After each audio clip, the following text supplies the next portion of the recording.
नमस्कार, जोहार आप सभी का स्वागत है फिर से आज के इस न्यू ब्लॉग में।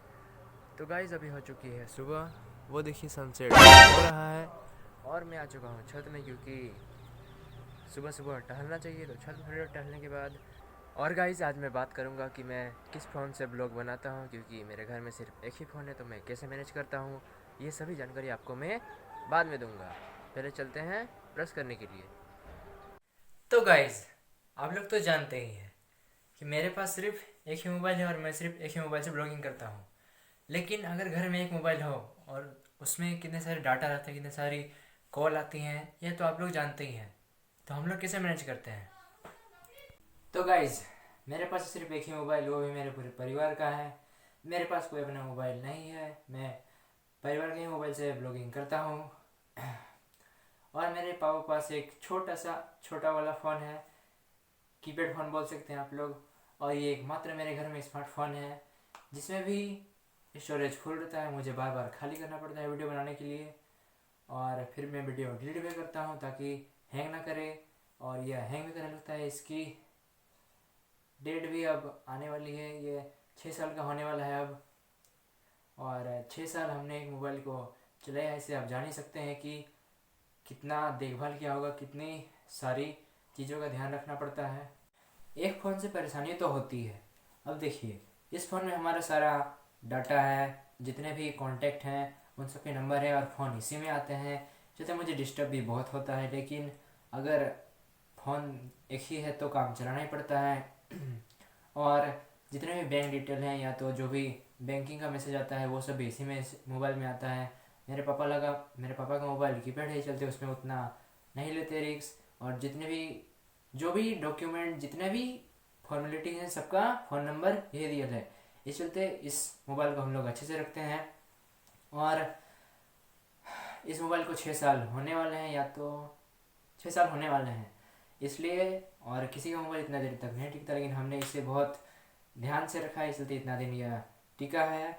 और हम लोग भी इसे संभाल संभाल के ही रखते हैं, और जिससे इसका स्टोरेज खाली करते रहते हैं। और इसका स्टोरेज भी ज़्यादा नहीं है, इसका रैम है 4 GB और स्टोरेज है 32 GB। और इसकी बैटरी कैपेसिटी वही 4000 की है। और ये चार्जिंग भी जल्दी ही लेता है, ठीक ठाक है बस। और ये मुझे पड़ा था, मुझे नहीं, मेरी मम्मी ने लिया था, मम्मी को पड़ा था 14,000 का। और ये 2019 की बात है, 2019 में लिया गया था। 2019 में पहली बार हमारे घर में स्मार्टफोन आया था। तो गाइज मैं तो जाता हूँ स्कूल, इसलिए पूरा दिन मोबाइल घर में ही रहता है। इसलिए मम्मी का जो भी काम रहता है वो ख़त्म करके मम्मी उस टाइम देख लेती है।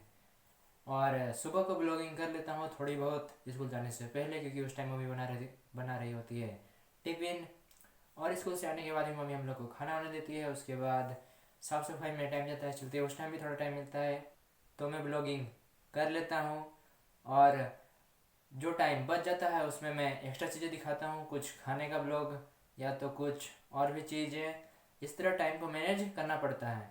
और अभी मेरे पास ज़्यादा टाइम नहीं है, और मेरा भाई भी है, चलते मेरा भाई भी देखता है मोबाइल, तो मेरे भाई को भी मोबाइल देना पड़ता है उसकी पढ़ाई के लिए भी। इस चलते बहुत दिक्कत होती है, लेकिन अब क्या कर सकते हैं, एक ही मोबाइल से मैनेज करना पड़ता है मुझे। और इसकी कैमरा क्वालिटी भी उतनी अच्छी नहीं है, फिर भी मुझे इससे काम चलाना पड़ता है, क्योंकि शुरुआत तो इसी से होती है। आगे चल के देखेंगे कि अगर प्रोग्रेस होती है तो कैमरा अच्छा लेंगे और ब्लॉगिंग का शुरुआत नई तरीके से करेंगे। तो चलिए, यही था मेरा एक फ़ोन का जर्नी। और अभी तो ये शुरुआत है, आगे देखते हैं क्या क्या होता है इस फ़ोन से, कहाँ तक मैं जाता हूँ, कहाँ तक क्या करता हूँ। तो गाइज़ बस इसी तरह मैं ब्लॉगिंग मैनेज करता हूँ।